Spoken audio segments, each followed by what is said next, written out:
Okay, so today we're going to look at Israel's move from a theocracy to a monarchy.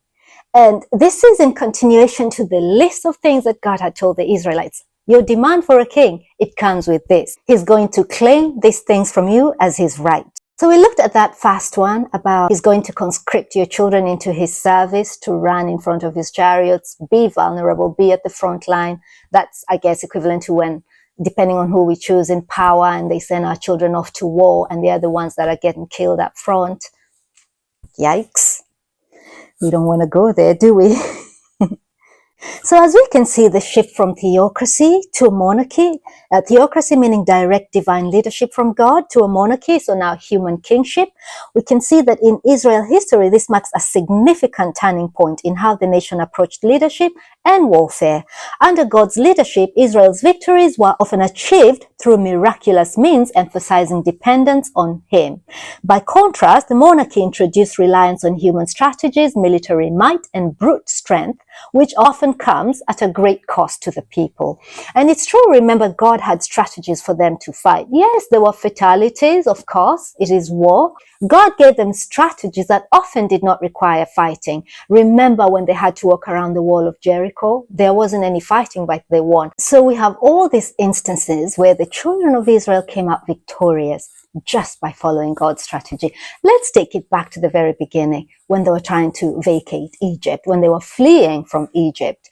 What are the odds they would have ever won? What are the chances they would have fought this battle and won? They were not equipped to fight. They didn't have fighting equipment. The Egyptians had horses and chariots. I mean, again, back to that, but some trust in horses, some trust in chariots, but we trust in the name of the Lord. That is one of the instances. God just commanded Moses to stretch out his hand, causing the sea to part, allowing the Israelites to cross safely while Egypt's army was drowned. The second one is Jericho, the Battle of Jericho. This is in Joshua 6. God instructed the Israelites to march around the city of Jericho once a day for 6 days, and on the 7th day to march around 7 times, shouting, and then the walls of the city would collapse, allowing the Israelites to conquer Jericho without a single Israelite soldier being harmed. That is a theocracy. That is God as the captain of your army. And then we have the Battle of Gibeon. This is in Joshua 10. Here, the Gibeonites tricked the Israelites into a treaty by pretending to be from a faraway land. Then the Israelites were faced with a large coalition of armies coming to attack them. However, God caused the sun and the moon to stand still in the sky, allowing the Israelites to win a decisive battle against their overwhelming odds. Again, that is a theocracy. And then we come to the Battle of Midian. This is in Judges 7. Here, Gibeon's army was vastly outnumbered by the Midianites. But God instructed Gideon to reduce his army size even further through a series of tests, leaving only a small dedicated force. I think the number was 300. God then used a strategy of trumpets and shouts to create confusion among the Midianites, leading to their defeat.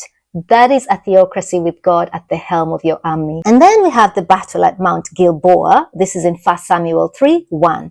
While the Israelites were defeated in this battle, the story emphasizes that the Philistines were only able to win because of the Ark of the Covenant not being present on the battlefield, highlighting the importance of God's presence in battle. So more and more we see that when the Israelites relied on God to fight their battles or to give them a strategy, directive on how to go about winning their battles, there was a minimum casualty. And then again, their battles, their fights were only limited to those necessary, those ordained by God for one reason or the other, usually for the expansion of his kingdom. But now a king was going to come into office, and he was just going to want to consolidate power unto himself, and he was probably going to be sending these children to needless battles for ego's sake, for personal interest, as opposed to actually being directed by God to do so.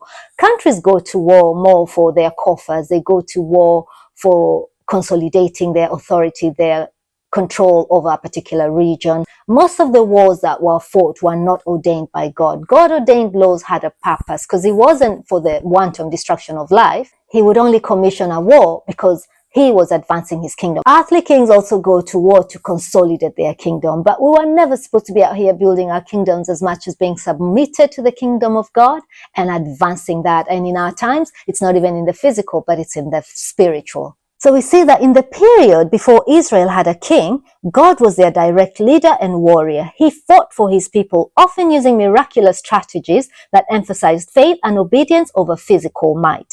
Some key characteristics of God's leadership in battle include victory through miracles.